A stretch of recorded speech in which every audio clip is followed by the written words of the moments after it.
citra atau profiling Partai Demokrasi Indonesia Perjuangan yang adalah partai wong cilik sepertinya harus di-redefine atau didefinisikan kembali, mengingat apa yang ditampilkan performa para politisi-politisi atau elit-elit politik dalam komunikasi publik yang menurut saya terkena sindrom apa yang disebut dengan sindrom solipsisme, bukan partai politik.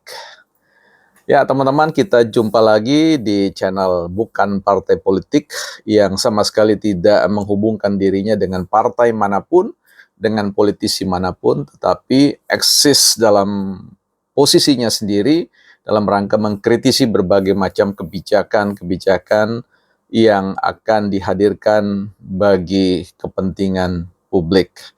Hari ini kita akan bercakap-cakap soal apa yang disebut dengan eksistensi sekolah partai dan juga apa yang disebut dengan sekolah publik.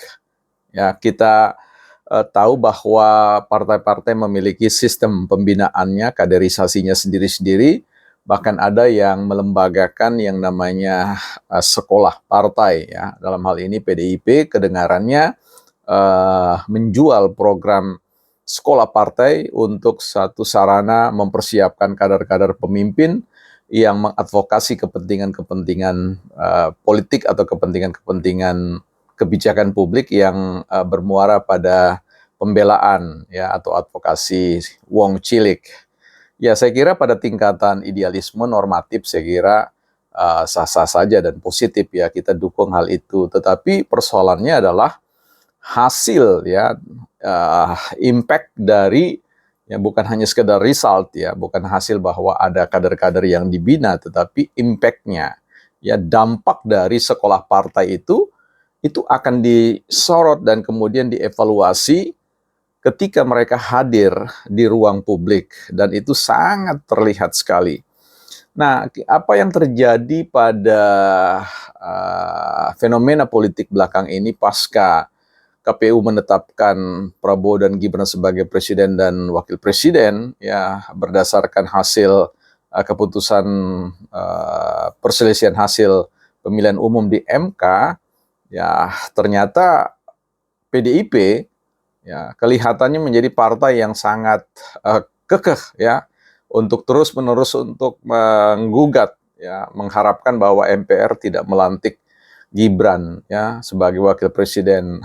How come? Bagaimana caranya? Ini betul-betul mengkonstruksi ya sistem hukum dan sistem bernegara kita, yang saya kira ini bukan persoalan yang sangat sederhana ya. Yang saya tidak tahu bagaimana sisi pertimbangan dari Partai Demokrasi Indonesia Perjuangan. Siapa yang memberikan gagasan atau ide untuk melakukan hal itu yang menurut saya kontraproduktif.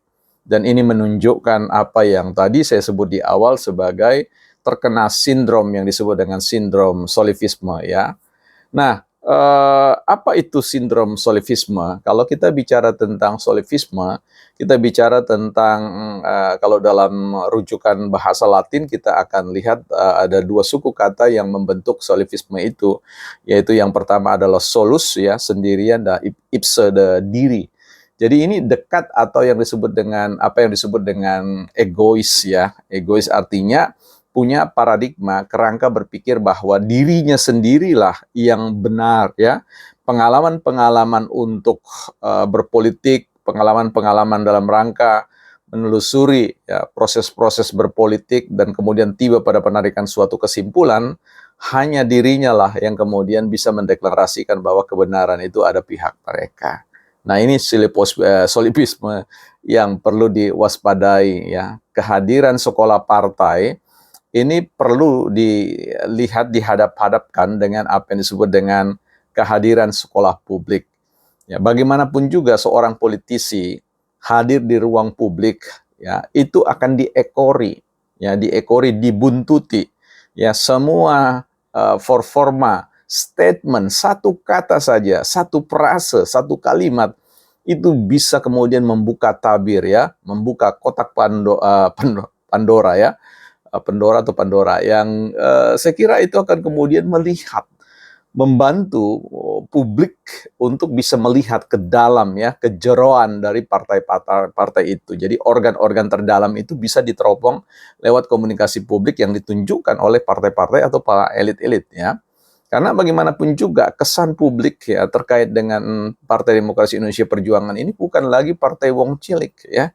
Ini betul partai wong gede ya, partai orang-orang besar, partai orang-orang yang punya kepentingan-kepentingan yang publik sendiri masyarakat atau wong cilik itu tidak mengerti. Yang mereka mengerti adalah ya sebagai ciri paling asasi, paling hakiki dari karakter wong cilik itu adalah mereka mudah memaafkan ya. Mereka mau berkomunikasi dalam bahasa yang santun ya. Mereka tidak kemudian mendendam dan sebagainya. Bahkan ya mereka tidak akan berteriak-teriak. Mereka ingin kalau bisa masalah itu dikecilkan, mengapa harus dibesar-besarkan dan seterusnya. Ini menjadi sebuah ciri yang harus dipelajari.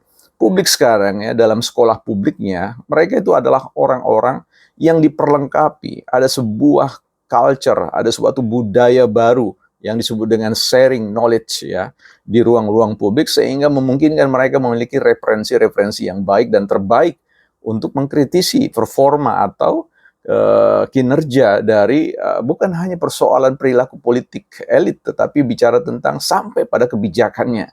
Dan ini tidak bisa lagi hanya sekedar partai-partai mempersiapkan para kadernya untuk menjadi partai-partai yang paham tentang ideologi partai dan bagaimana mekanisme kerja, tetapi harus paham tentang perasaan publik, tentang ideologi publik, ya, cita-cita publik, impian-impian publik, yang tentu mereka tidak akan serta-merta mudah. Ya, kalau dulu dalam proses kontestasi pemilu, kita tahu di awal-awal sebelum era digitalisasi, era publik 4.0, kita tahu bahwa mereka itu hanya dibawa berurusan dengan persoalan politik itu pada masa kampanye atau disebut dengan politik hulu ya.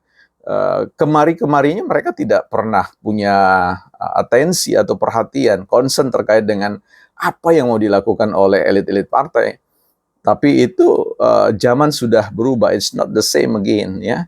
Jadi partisipasi publik sekarang itu adalah partisipasi yang smart ya, partisipasi yang dengan backupan pengetahuan yang cukup, informasi data yang cukup. Bahkan ada banyak guru-guru publik yang hadir tanpa punya kepentingan ya dengan atau afiliasi dengan partai-partai politik atau elit manapun, dan mereka dengan penuh sukacita mereka membuka diri dan kemudian memperlengkapi publik itu untuk bisa ya memberikan alat baca untuk segala macam apa yang ada dalam benak para elit-elit politik ya. Karena itu saya kira sekolah partai itu tidak akan ada gunanya kalau kemudian sungguh-sungguh tidak memperhatikan perkembangan ya. Kalau ibarat universitas ya sekolah partai bisa saja sebuah entitas universitas, tetapi sekolah publik juga itu juga merupakan entitas-entitas lain ya.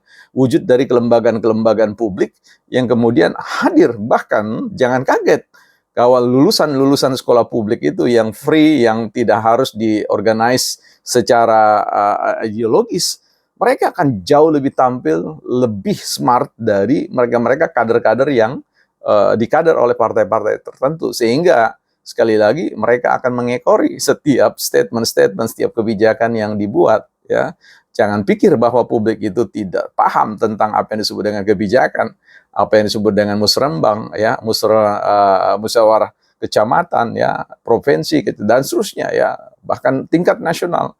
Mereka memiliki referensi-referensi yang menurut saya bisa dipercaya dan valid ya, untuk bisa menjadi salah satu pilar bagaimana keikutsertaan mereka merupakan sesuatu hal yang strategis ya.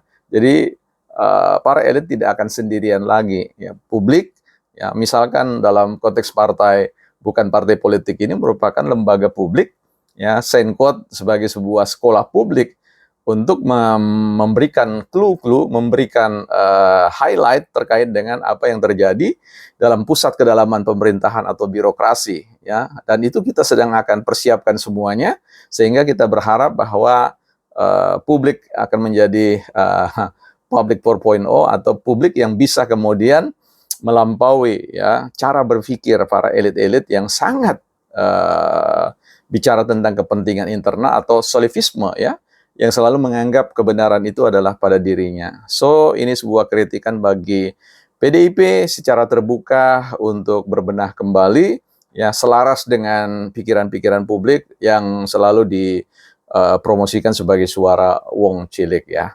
Mudah-mudahan Partai Demokrasi Indonesia Perjuangan dan juga partai-partai yang lain adalah jelmaan dari suara-suara wong cilik dalam artian yang sesungguhnya, bukan partai politik.